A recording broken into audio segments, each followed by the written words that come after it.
internet! So, today I was inspired by one of my new very favorite shows, Ringer, which I believe shows on the CW, and it stars Sarah Michelle Gellar, and I'm just hooked. It is so good and very well written, and the style for it is amazing. Sometimes it reminds me a little bit of the better days of Gossip Girl, just in terms of how it keeps surprising me and using unexpected combinations that I wouldn't have thought of, that are outside of my personal comfort zone in terms of style, but that I can imagine sort of working into my style.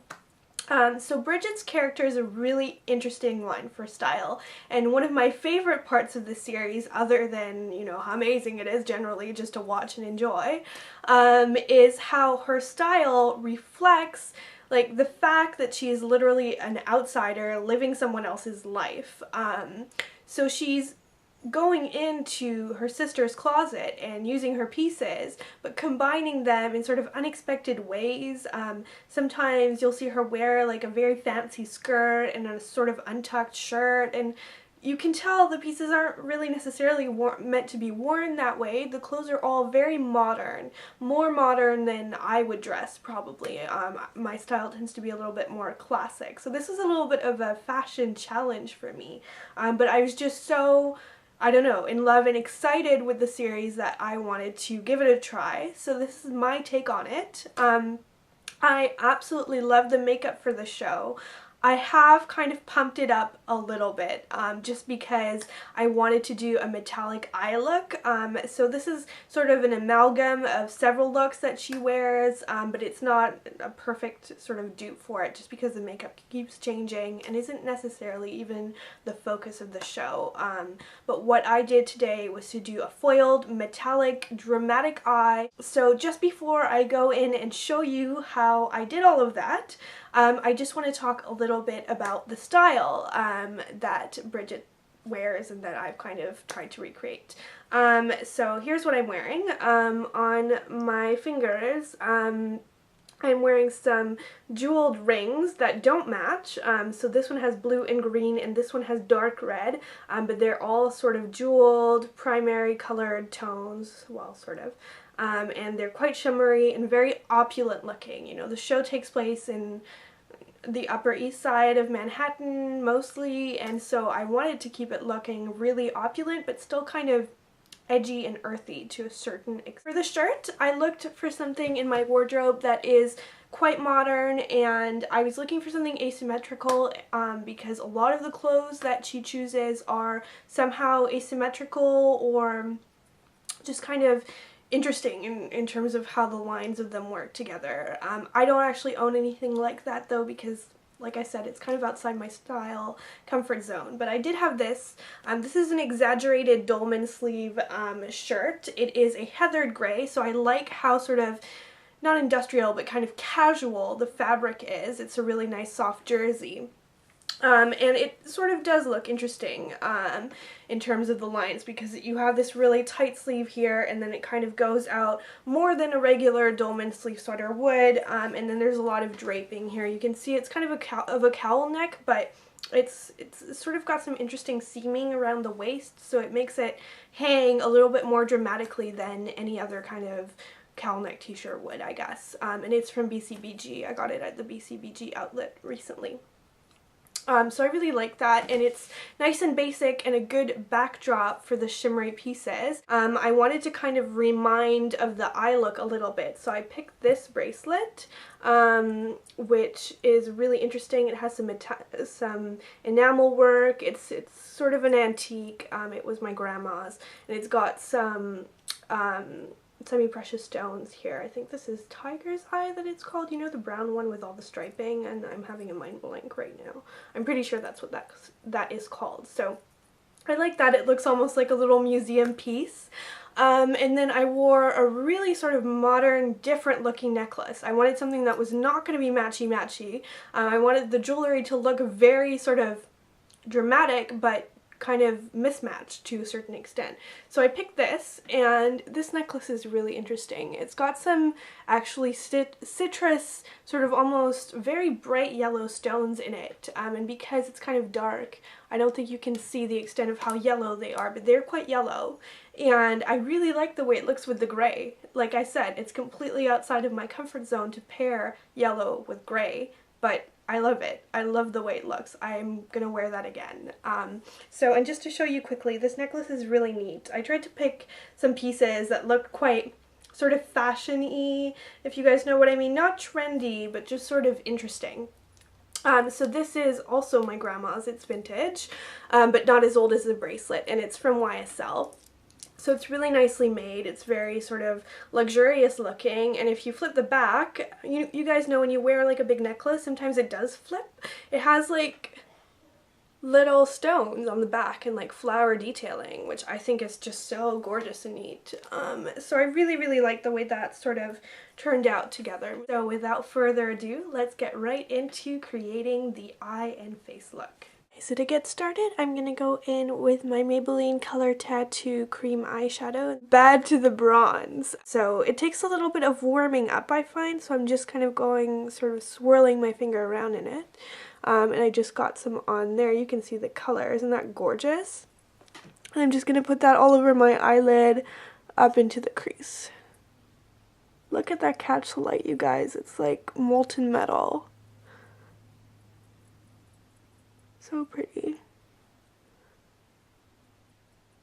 That's on. I'm just going to use a flat MAC shader brush, and we're going to go in with our first color, which is Silver Ring from MAC. All of the powder eyeshadows I'm going to use are from MAC. I mean, you can see it here. It's a really nice silver. It's like a mid-tone silver with some gray in it and a slight blue undertone, and it makes it really easy to pull off. So I'm just going to back that into the brush and apply it all over the eyelid. So not into the crease, definitely don't apply it in the crease. And you guys are going like, what? Silver on top of brown? That is so weird and pointless. Actually, no. This makes the silver look even more metallic and interesting, and less perfect, more sort of lived in, to have the brown undertone underneath, because you can see little tiny microscopic patches of brown kind of peeking out from under the silver. A lot more complex than it would otherwise.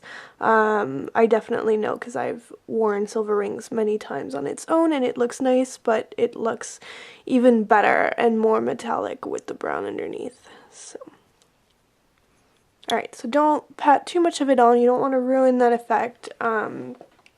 Now you're going to go in with a 217 or any fluffy crease brush, and I'm going to use my favorite brown of all time. Like, no joke, you guys, this is actually my second one. I started using this eyeshadow when I was 15. This is MAC's Mulch eyeshadow. It is a gorgeous golden brown, and it goes really well with the Maybelline paint pot. It really sort of brings it out and gives it an extra pop and an extra sort of golden shimmer, again kind of emphasizing that metallic nature. And because it's such a nice shadow, it's very blendable. It blends right into the silver ring without very much effort on my part at all. Then I couldn't find a shade in my whole collection other than this one that would work, but I'm sure that you can buy it separately or find something similar in your collection. This is actually a Too Faced freebie that I got from Sephora about a year ago now, and it came with this amazing lighter silver color, and it's called Silver Spoon. And if I can just show you quickly, it looks very similar to Silver Ring. You can see those two. You think they're the same, but Silver Spoon is more frosty and brighter and a little bit more buttery than Silver Ring. And so because of that difference, I'm just going to go in and pat a little bit of that on the middle of my eyelid. And it just makes the silver pop a little bit more, again, adds to the metallic effect. Going on with another sort of eccentric technique, I'm going to go in with my Dirty 217. You guys know I don't like to dirty too many brushes when I do tutorials, but this isn't even so much out of laziness as it is to sort of tie the whole look together and not create a look that is too highlighted. This one right here is called Arena. It's a peachy mid-tone that works great for blending. And you don't have to worry, like, you can see my brush even though it's dirty because, like, the color has been worked into the bristles. It's not leaving a mark on the eyeshadow or anything. And I'm just gonna blend out any sort of line there, and it will just sort of unify the whole eye look. But it's not leaving a lot of pigment behind, like you can't see any peach there or anything like that. And now I'm just going to go in with my usual bestie, my Stila Smudge Stick Waterproof Eyeliner, and this is the color Stingray, which is just a really nice buttery black, and just sort of dot that along the upper lash line. It will end up looking kind of like a line, but a little bit softer. Kind of work it into the lashes.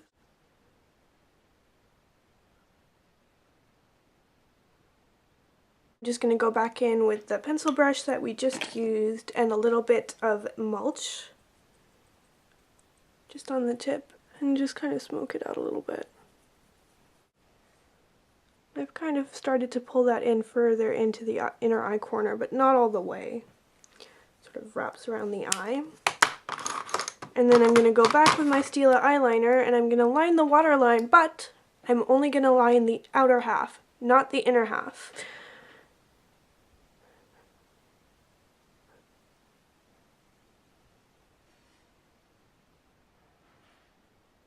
With my L'Oreal Voluminous.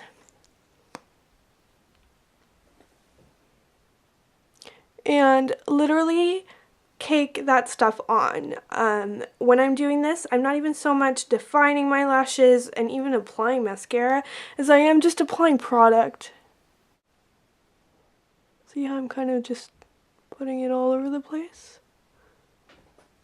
And a little bit on the lower lash line as well. I don't find that it has any problems running, so I'm just going to use the same one.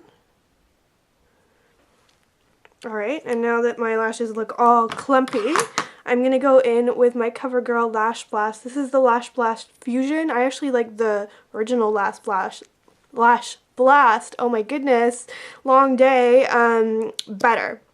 But it doesn't matter which one you use because really you're going to be using this as a lash comb. This is one of those spiky mascaras and newfangled brushes that I complained to you guys about several times before. I'm just going to use that and just kind of fan out the lashes and distribute the product that we just applied. It creates some lived-in drama.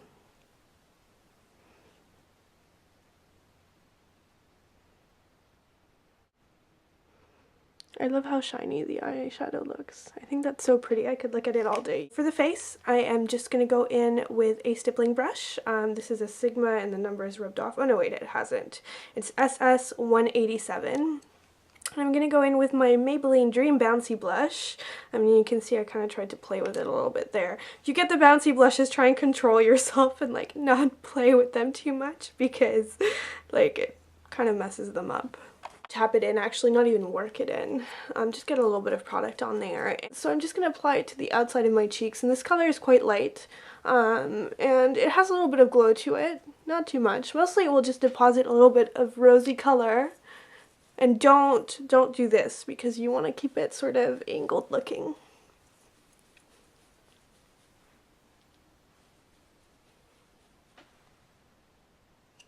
Alright, and I'm happy with that. It's just enough glow to keep me looking healthy and alive, but not too much that it will, you know, take over. And then finally, I am going to use a Revlon lip butter. Of course, I've been using a Revlon lip butter in like virtually every tutorial recently, just because I love them so much. And this is the one that I actually almost didn't buy. This is O85 Sugarplum, and you can see the packaging looks kind of scary, doesn't it? It's kind of like a really purpley color. I mean, at least if your skin is pale like mine, you're like, oh no, not purple. Actually a really nice color because it has no shimmer in it. It's just a buttery mid-tone lipstick.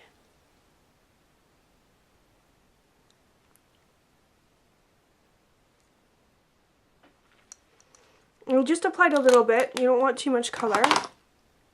And I'm just going to blend it in with my finger. And it's really nice. It's sort of transparent, like you can see your lips through it. It has a little bit of shine, but the shine isn't a shimmer. It's just a sheen from the moisturizing properties of the lipstick. So I hope you guys enjoyed this tutorial. I know I am loving this foiled metallic look with minimal effort but lots of sort of modern drama, especially when paired with this kind of style and outfit. And I will see you guys in my next video. Bye!